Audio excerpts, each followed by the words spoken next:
Ada nama yang selalu hadir di benakmu. Ia tidak mengetuk, tapi selalu berhasil masuk, seolah tinggal di antara helaan napas dan detak jantungmu, mengisi ruang-ruang sunyi yang bahkan tak kamu sadari kosong. Bahkan dalam sujud terdalammu, saat kamu mencoba fokus hanya kepadanya, bayangnya tetap muncul seperti siluet yang tak mau pergi.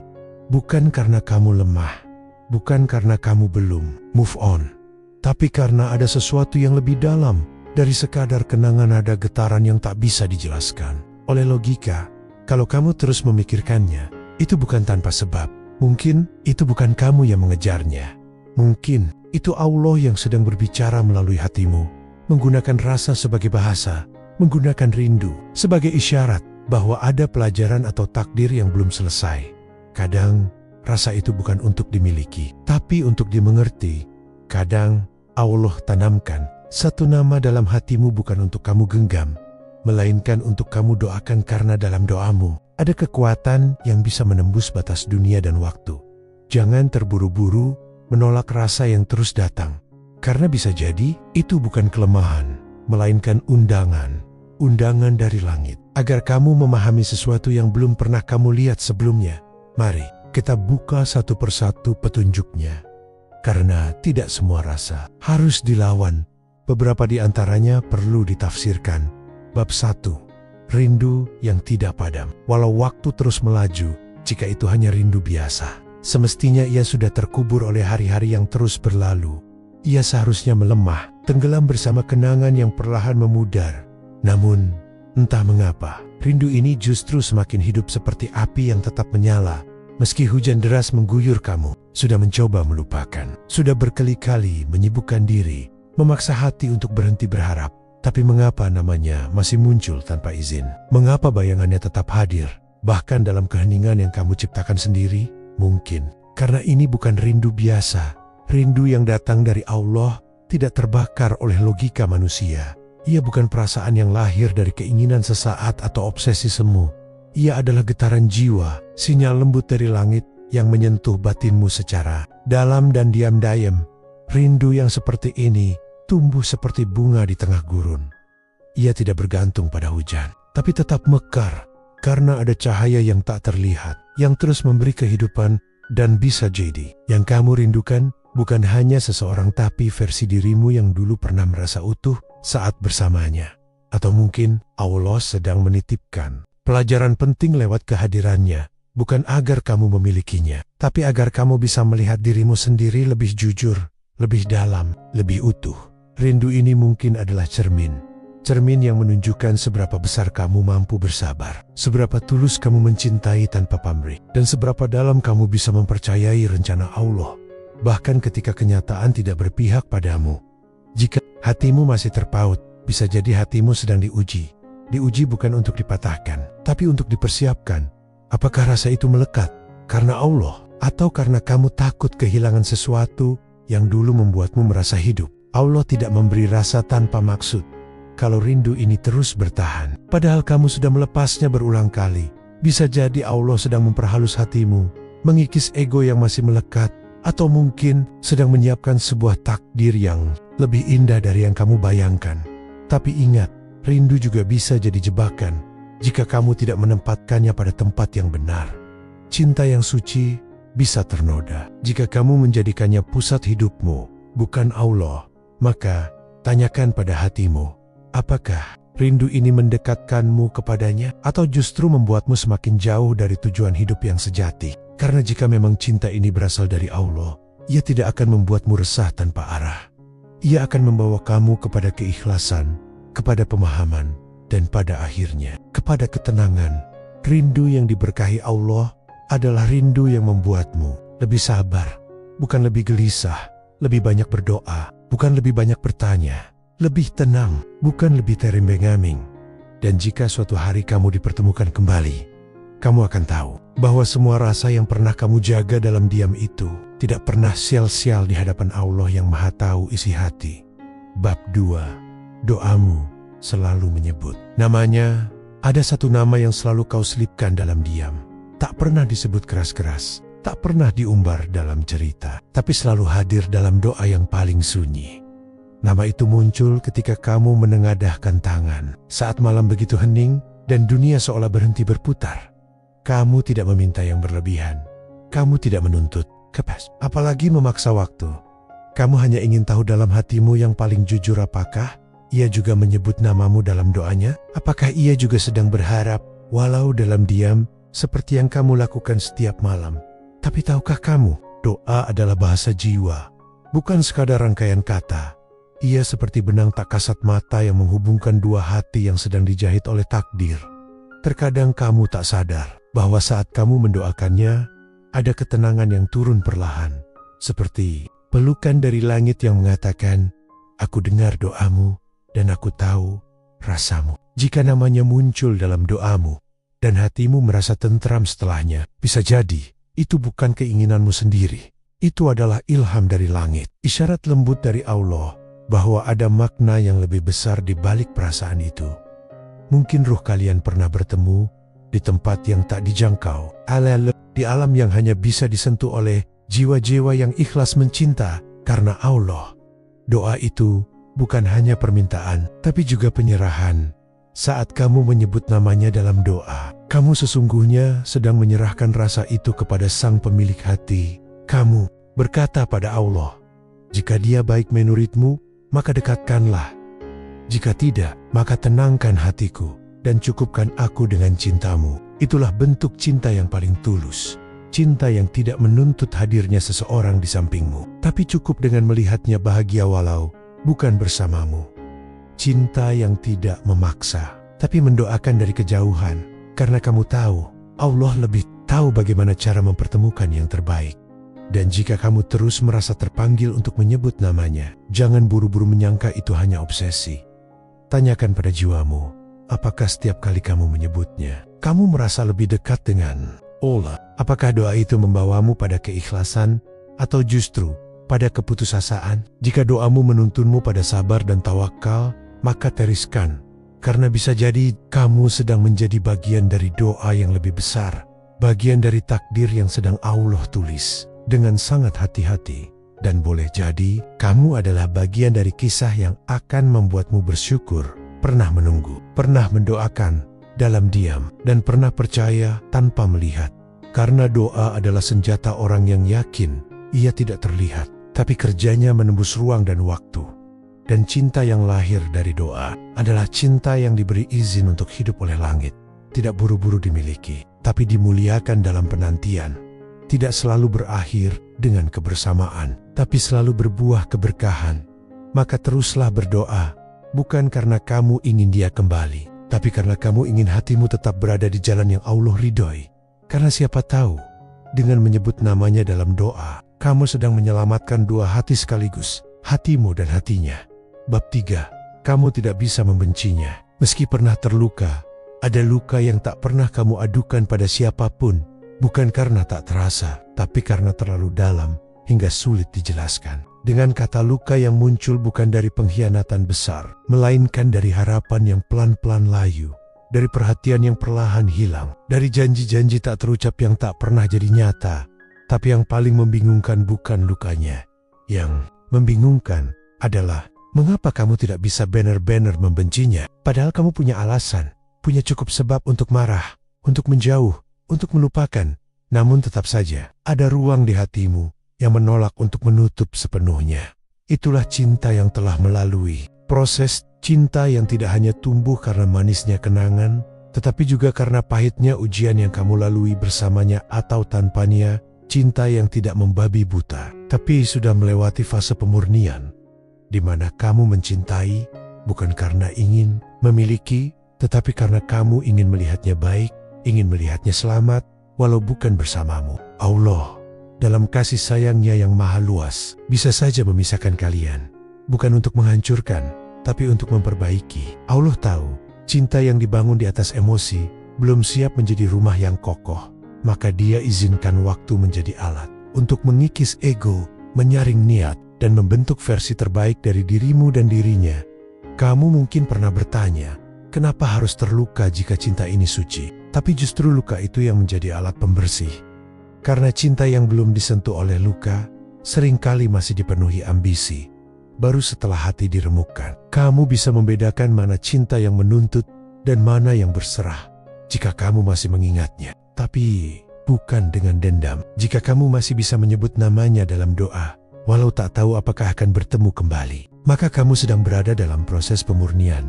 Mungkin Allah sedang membersihkan cintamu dari kepentingan diri sendiri, agar kelak bila cinta itu dikembalikan padamu, kamu tak lagi mencintai karena takut kehilangan, tapi karena ingin memberi. Atau mungkin Allah sedang menyembuhkanmu, agar ketika kamu mencintai yang lain nanti, kamu sudah bebas dari luka dan beban masa lalu.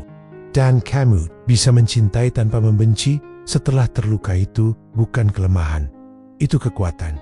Itu pertanda bahwa jiwamu sedang naik kelas, karena membalas cinta dengan cinta itu biasa. Tapi membalas luka dengan doa, itu tanda bahwa hatimu telah disentuh langsung oleh cahayanya. Tidak, semua cinta harus memiliki ujung yang indah bersama.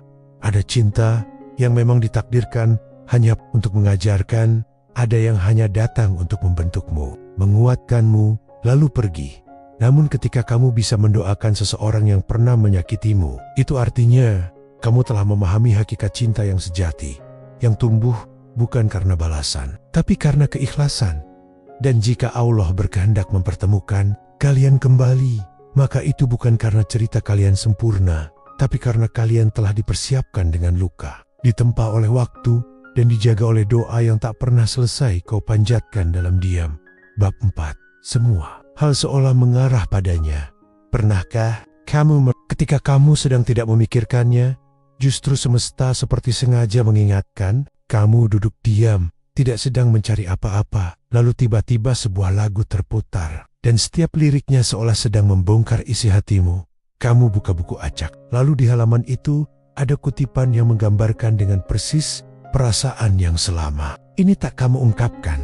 Apakah itu kebetulan? Ataukah memang semesta sedang diatur oleh tangan Tuhan yang penuh rahasia, agar kamu tidak benar-benar melupakan seseorang yang ternyata masih menjadi bagian dari cerita besarmu? Seringkali kita menunggu tanda dalam mimpi, menanti bisikan dari langit yang terdengar jelas. Padahal Allah bekerja dalam diam. Ia menyusupkan tanda-tanda itu lewat hal-hal yang tampak sepele. Tapi jika kamu peka, kamu tahu bahwa semua itu bukan terjadi tanpa maksud. Terkadang Allah tidak berbicara lewat suara, tapi lewat getaran hati yang muncul tiba-tiba. Lewat senyap yang membawa rindu, tanpa aba-aba. Lewat satu nama yang terus muncul, bukan karena kamu sengaja mencari, tapi karena ada sesuatu di baliknya yang belum selesai disampaikan. Kamu mungkin melihat wajahnya di keramaian orang asing, mendengar suaranya dalam suara orang lain, menemukan namanya terselip di percakapan tak sengaja. Dan semakin kamu mencoba menepisnya, semakin sering ia hadir dalam bentuk yang berbeda, dalam waktu yang tak terduga. Ini bukan soal kamu belum bisa move on. Ini bukan tentang kamu tidak rasional. Ini tentang bagaimana Allah menyusun setiap peristiwa agar kamu merenung lebih dalam, agar kamu sadar bahwa hati manusia tak berjalan sendiri. Ia digerakkan, ditarik, dan disentuh oleh sesuatu yang lebih tinggi dari sekadar logika. Mungkin semua hal ini bukan untuk membawamu kembali padanya. Mungkin tujuannya bukan untuk mempertemukan, tapi untuk menyadarkan bahwa kamu sedang berada dalam proses kembali pada dirimu sendiri. Pada versi dirimu yang lebih tenang, lebih dewasa, lebih siap memahami cinta dari sisi yang tak egois. Allah bisa saja menggunakan bayangannya untuk menunjukkan kekosongan dalam dirimu, agar kamu tahu bahwa yang kamu cari sebenarnya bukan dia, tapi rasa utuh yang pernah kamu rasakan saat mencintai dengan tulus. Dan bisa jadi semua arah yang tampak menuju padanya itu hanyalah jalan memutar, agar kamu melihat dirimu dari kejauhan, agar kamu tahu betapa jauh kamu telah berjalan karena rasa itu, dan betapa kuatnya kamu bertahan meski tak pernah benar-benar digenggam. Tanda-tanda itu tak datang untuk menyiksa, mereka datang sebagai pengingat bahwa ada cinta yang pernah tumbuh dan masih Allah pelihara, entah untuk dilanjutkan atau untuk dikenang sebagai bukti bahwa kamu pernah mencintai dengan sebenar-benarnya. Rasa, maka jangan buru-buru mengusir semua pertanda itu. Dengarkan mereka dengan hati yang hening, karena boleh jadi melalui caranya yang lembut, Allah sedang menuntunmu entah untuk kembali padanya, atau kembali pada Tuhan yang menjadi asal dari semua cinta itu sendiri. Bab 5. Hatimu masih takut melangkah ke lain hati. Bab 5. Hatimu masih takut melangkah ke lain hati waktu berjalan. Orang-orang datang dan pergi. Beberapa dari mereka membawa niat baik, memperkenalkan harapan baru, menawarkan cinta yang tampak lebih mudah. Tapi anehnya, hatimu tetap tertutup, seolah ada pintu yang tidak bisa dibuka, karena kuncinya telah tertinggal di masa lalu di tangan seseorang yang hingga kini masih sering hadir dalam doa-doamu. Kamu mungkin tersenyum, kamu mungkin mencoba membuka diri, tapi jauh di dalam, kamu tahu bahwa tidak ada yang benar-benar menggantikan. Bukan karena kamu keras kepala, bukan karena kamu terlalu lekat pada kenangan, tapi karena jiwamu tahu ada satu takdir yang belum selesai dituliskan. Hatimu seperti tahu jalan pulangnya. Ia tidak sembarangan menetap, tidak asal melekat. Ia menunggu sesuatu yang tak bisa dijelaskan dengan logika, tapi dirasakan dengan keyakinan. Bukan karena kamu tak menghargai yang baru, tapi karena kamu tidak ingin mengganti janji Allah dengan sesuatu yang hanya sementara. Kamu tidak ingin sekadar bersama. Kamu ingin bersandar pada sesuatu yang ditanamkan oleh langit, yang akar-akarnya tumbuh dari doa dan air matamu sendiri. Kamu ingin cinta yang bukan hanya menyenangkan di permukaan, tapi meneduhkan jiwa di kedalaman. Dan karena itu, kamu takut. Bukan takut mencintai, tapi takut salah melabuhkan cinta. Takut berjalan di jalan yang sebenarnya bukan untukmu. Karena kamu tahu, ketika Allah sudah menitipkan satu rasa yang begitu kuat dan terus bertahan, meski waktu sudah lama berlalu, itu pasti bukan rasa yang sosial. Mungkin kamu tidak tahu bagaimana akhir cerita ini. Apakah kamu akan bertemu lagi dengannya? Apakah kamu akan bersatu setelah semua luka dan penantian? Atau justru akan berpisah selamanya dengan satu pelajaran besar yang kamu bawa seumur hidup? Tapi kamu tahu satu hal, Allah tidak menanam rasa dalam hati hamba-Nya tanpa maksud. Dia tidak menyentuh hatimu tanpa tujuan. Dan jika cinta itu datang darinya, maka cinta itu akan dipelihara olehnya. Ia tidak akan hilang meski tak digenggam, tidak akan mati meski tak disapa. Jika memang dia jodohmu, maka ia tidak akan pergi terlalu jauh. Ia hanya sedang dipintal ulang oleh waktu dan takdir, sedang dibentuk agar lebih kuat, agar ketika kalian dipertemukan kembali, kalian tak lagi saling menuntut, tapi saling memahami, tak lagi saling mencurigai, tapi saling menjaga. Tak lagi mencintai karena takut kehilangan, tapi mencintai karena soma-soma ingin berjalan menuju Allah bersama. Dan jika ternyata dia bukan jodohmu, maka kamu akan tahu bahwa keputusan Allah selalu lebih indah dari keinginanmu. Karena cinta yang kamu rasakan telah membentukmu. Cinta itu telah mengajarkan kamu arti kesabaran, ketulusan, dan doa yang tak kenal lelah. Jadi, jika saat ini kamu masih belum bisa melangkah ke lain hati, jangan salahkan dirimu. Mungkin itu bukan karena kamu belum sembuh, tapi karena hatimu sedang dijaga langsung oleh Allah, agar tidak jatuh pada cinta yang salah, agar tidak mengulang luka yang sama, agar tidak menyunayokan ruang yang sebenarnya sudah dipilihkan untuk takdir yang paling layak. Tunggulah dengan tenang, karena hati yang sabar akan selalu dihormati oleh waktu dan dimuliakan oleh takdir. Dan Allah tak pernah mengecewakan hamba yang bersabar dalam cinta yang disandarkan hanya kepadanya. Jika dia masih terus terpikirkan, jangan buru-buru mengusirnya dari ruang hatimu. Terkadang bukan cinta yang salah, hanya waktunya yang belum tepat. Dan tidak semua yang belum menjadi milik harus segera dilupakan. Bisa jadi kehadirannya di hatimu bukan untuk dimiliki, tetapi untuk dikenang sebagai bagian dari proses yang membuatmu lebih dewasa, lebih sabar, dan lebih mengerti arti mencintai tanpa menggenggam. Mungkin bukan dia yang kamu rindukan, tapi versi dirimu yang pernah tumbuh karena mencintainya. Kamu rindu ketulusanmu sendiri. Kamu rindu caramu berdoa dengan sungguh-sungguh. Kamu rindu cara hatimu mempercayai takdir, meski belum terlihat hasilnya. Dan semua itu pertumbuhan, pengorbanan, keteguhan lahir karena rasa yang pernah kamu rawat dalam diam. Jika Allah masih mengizinkan namanya hadir dalam zikir rahasia yang kamu bisikan di malam sunyi, itu bukan kelemahan. Itu mungkin panggilan dari langit agar kamu tidak melupakan pelajaran yang datang bersamanya. Maka jangan tergesa menghapusnya.